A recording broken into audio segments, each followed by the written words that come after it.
Sebelumnya, Assalamualaikum warahmatullahi wabarakatuh. Perkenalkan, nama saya Sailin Yulinda Putri dari kelas Ekonomi Syariah A. Di sini saya akan menjelaskan tentang studi pendahuluan dan kajian pustaka. Di dalam studi pendahuluan dan kajian pustaka terdapat tiga konsep.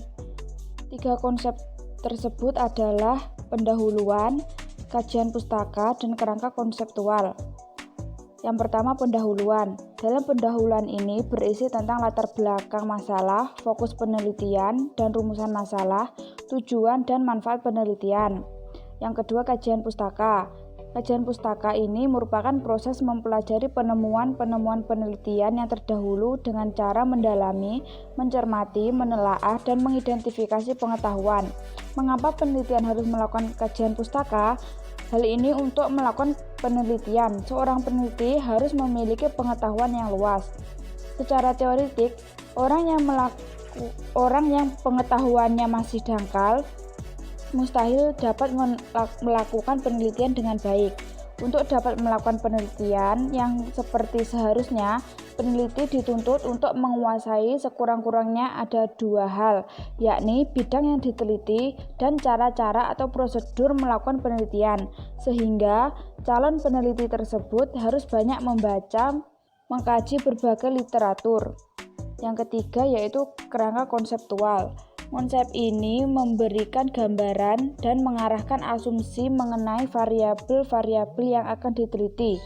Kerangka konseptual ini memberikan petunjuk kepada peneliti dalam merumuskan masalah penelitian. Selanjutnya, saya akan membahas tentang komponen studi pendahuluan. Terdapat 3 poin. Poin yang pertama yaitu penjelasan mengenai alur pikir pemilihan topik dan area riset.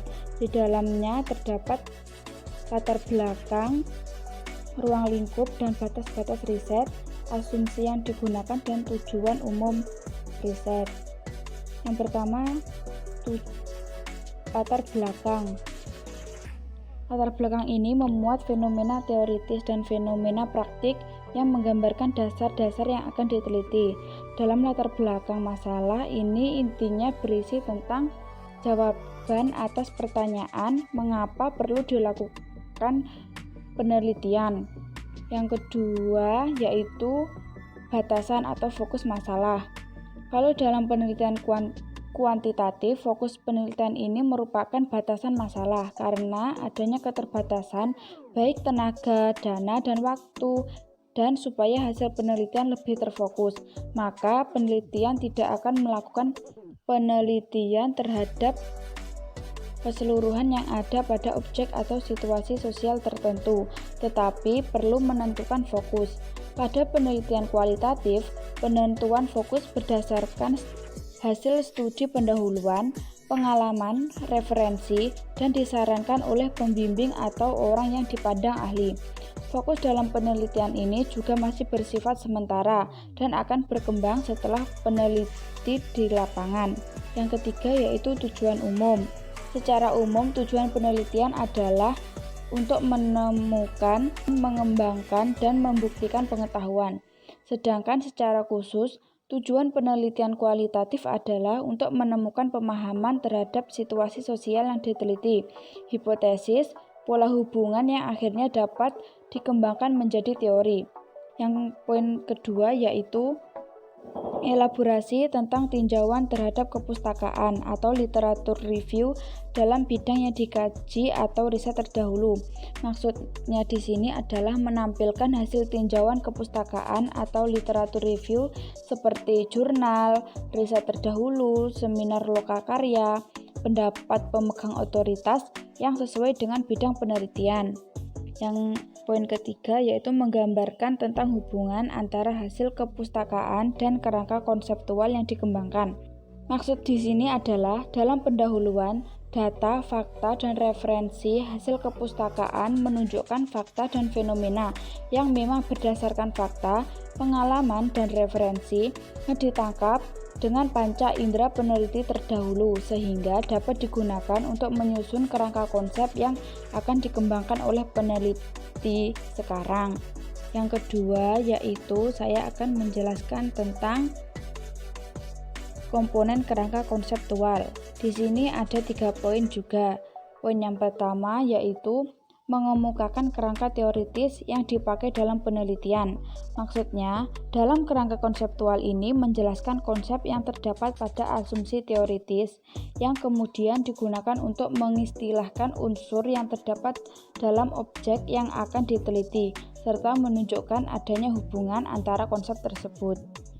Yang poin kedua yaitu mendeskripsikan hubungan antara masalah yang diteliti dan kerangka konseptual yang dipakai.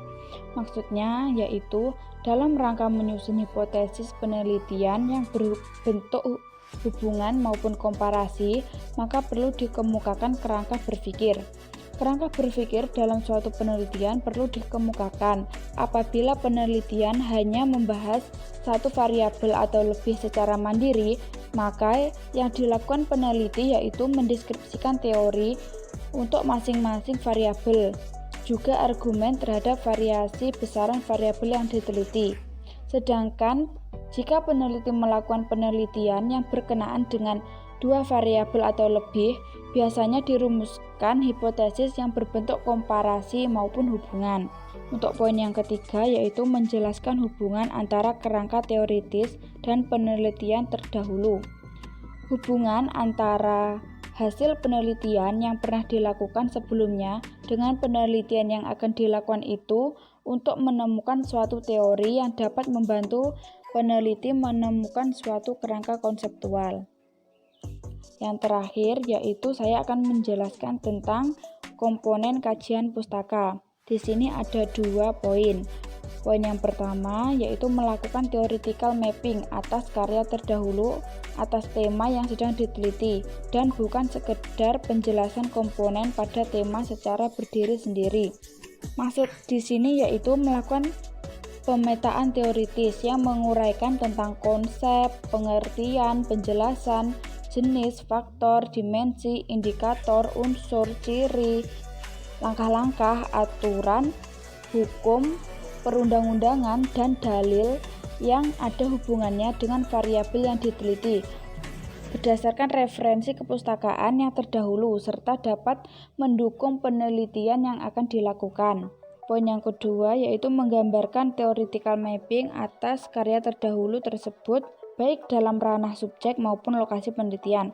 Maksudnya, dalam kajian pustaka ini, selain pada kerangka konseptual, ini juga berisi hasil kajian empirik dari hasil penelitian terdahulu yang relevan untuk disintesiskan dengan teori yang ada, baik dalam ranah subjek maupun lokasi penelitian. Sekian yang dapat saya sampaikan. Apabila ada kurangnya saya mohon maaf. Wassalamualaikum warahmatullahi wabarakatuh.